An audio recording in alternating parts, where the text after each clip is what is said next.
Good morning, paddlers around the world. This is Gary again with another crap paddling video coming to you from the California Center for Research on Advanced Paddling here in beautiful Ballona Creek. And what I'm documenting here is a moment of research discovery. It's going to happen in a couple of seconds, but let me provide a little bit of a context here. And the context is I've been looking at different types of paddling, feather as it's called. And what I have my paddle set up now, both blades oriented in the same plane. And this is called unfeathered. And that can vary from unfeathered to, let's say, moderately feathered, maybe 50 degrees.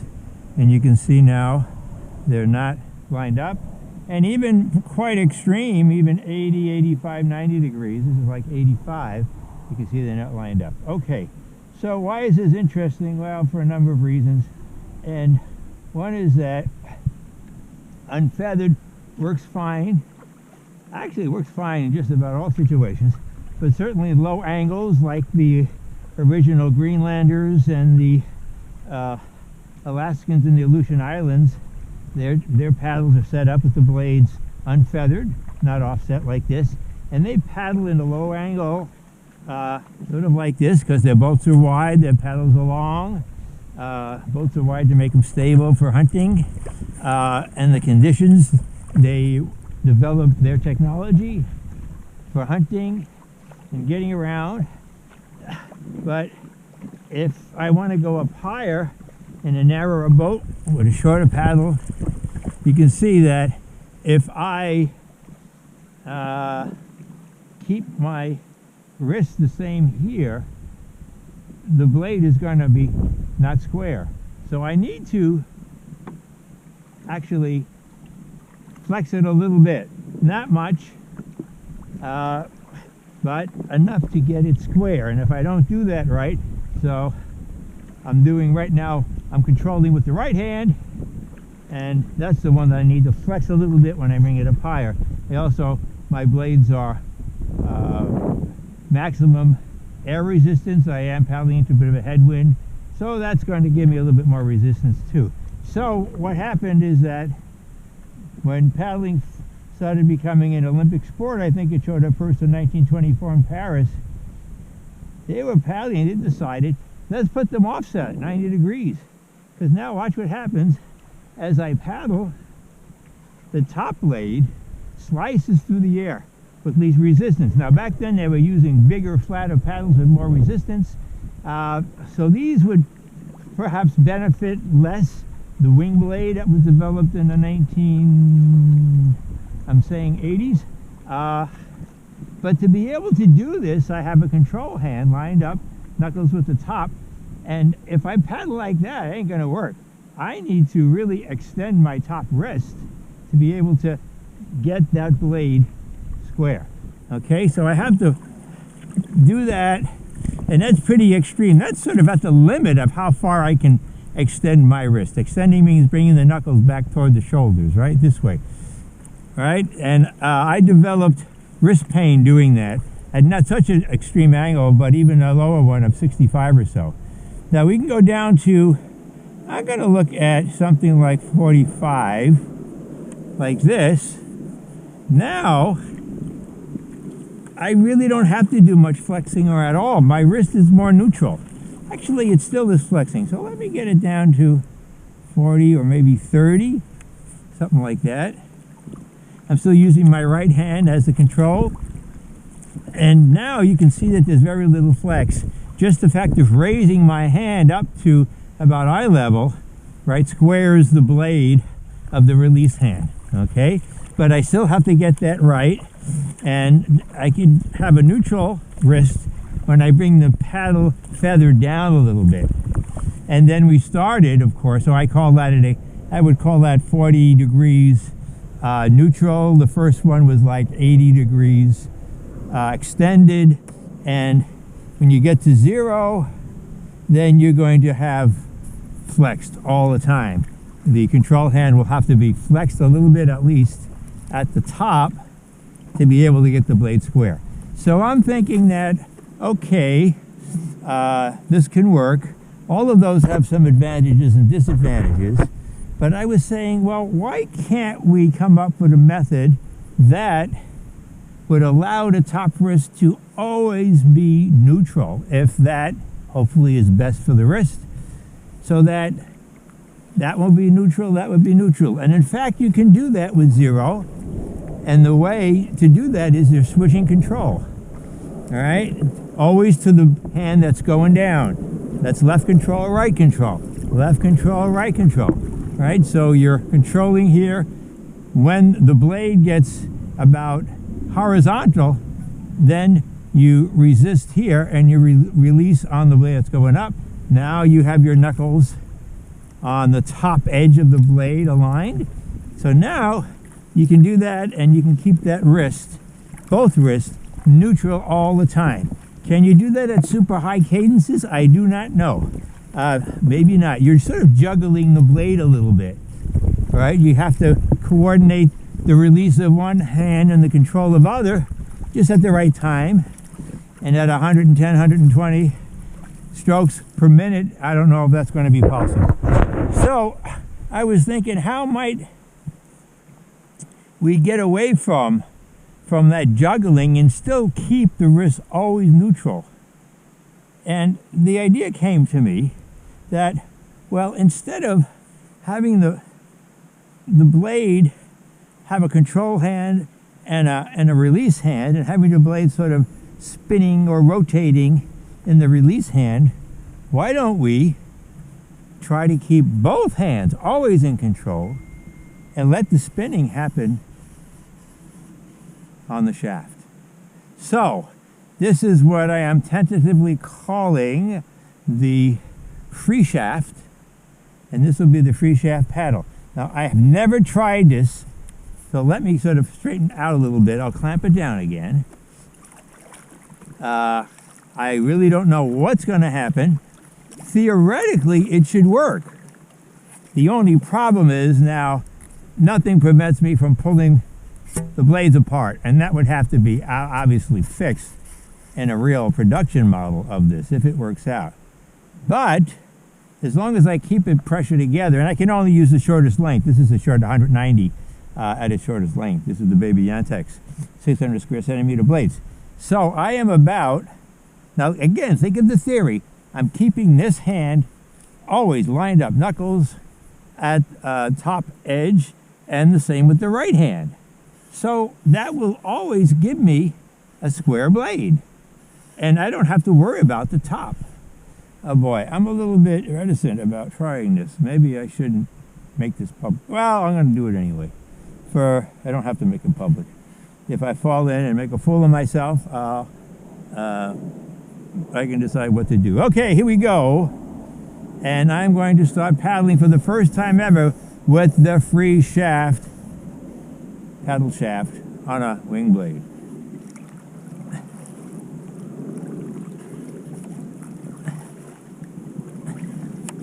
Now, there is some separation there. You hear that click? That's because there's something about my stroke that is pulling it apart. So that would not be a problem. I never even knew I was doing that. So that will have to be taken care of. I can try to press my hands together a little bit, but then that sort of screws things up. I'll just put up with the click for now. So, as predicted, this works fine except for that slipping lengthwise, which I don't want. So, what I just discovered, this seems to work. Proof of concept, we can call it. And as long as I'm keeping those hands where they should be, those catches have to be square no matter what I do up here. I can do anything I want with this. It's controlled here. So instead of slipping with this top hand, which will be the release hand, when the bottom is the control hand, right? Instead of, let me show, instead of this kind of slipping, let me put it feathered so I do the extension like at 70 degrees. Right hand control, all right? Instead of it slipping through the left hand to get it lined up, of course the right hand now is always going to be square because it's right hand control, but you can see that the left is slipping through here. So instead of doing that, I'm keeping both hands in control position at all times, and the slip is here. And the advantage of that now is that I have the freedom to do anything I want with my top hand, with my wrist. Maybe I feel more comfortable with it slightly extended. I can do that. You know, that would be sort of like this. I don't know if you can see, but I'm extending on both sides actually. Or I can go completely neutral. This is sort of what feels natural to me, and I think that is a neutral wrist. And I could, if I wanted to, I could also do, right? I could also do a flex at the top if I wanted to. And as long as I'm maintaining contact with the shaft so that it doesn't slip through the bottom hand, basically this is alternating hand control with a free shaft that allows me to do anything I want with my top wrist. And the bottom wrist, determining the catch, is always lined up. So it's a set and forget. So I just have to get the length I want and figure out a way to prevent this, right? And maybe, I don't know, even know if you need a, well, the free coupling could be anywhere between your hands. It doesn't have to be here, right? It could be here, it could be here, right? As long as it's between the hands. So you can separate the length adjustment, some type of a bearing, maybe. Okay, I'm getting into too much of the details, but all I have to do is make sure, you know, and I'm gonna get in the boat, do a little wrist limbering up, all right? I could even wiggle my top wrist if I want. I don't know why I'd want to do that, but I have now liberated my wrist. Now I am still not quite liberated because I have this problem here, right? And what's sort of interesting too is once we have, if we do have a free shaft with the length separate, whenever you want to change length, you can just change length. You don't have to worry about and clamp it down anywhere, because if it's free, you just get your hands in control position and there you go. Now, let me push this a little bit more. Make sure that each hand is lined up for good catch, good square catch. Top wrist can do anything it wants to do, right? Complete freedom. What about a racing stroke? Well, that's easy because you just let it go where it wants to go. The same thing on this side. You want to make sure you get your knuckles back over the top. But yeah, you just keep it there, so that's not a problem. Shouldn't be.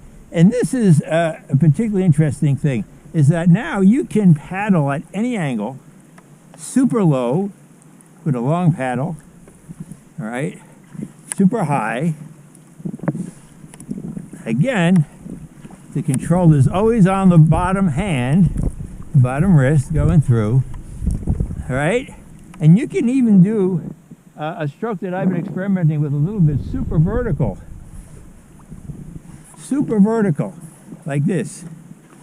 Now, normally to do that, this is almost like using a canoe stroke or a high kneeling canoe stroke on each side, or probably better would be outrigger canoe, right? Really vertical. Now look, I'm bringing that top hand way over, but it's still completely comfortable because the paddle is free, the shaft is free. And if I were to try to do that, let me clamp it down at 0. Yeah, I have to flex. You know, it's not a whole lot, but I still have to flex. And if I don't get the flex right, now I'm alternating. Let me do a one hand. So I'm controlling right hand.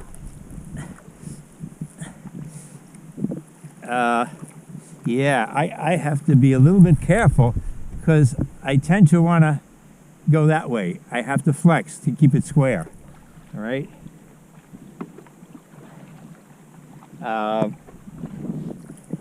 So this is a proof of concept for the Cziko free shaft. Cziko, C-Z-I-K-O is my last name. Gary Cziko is the Hungarian pronunciation. I typically say Cziko in English, although my family members tend to say Cziko, who share the same name and who call me by that. Okay, so now back to the normal zero feather.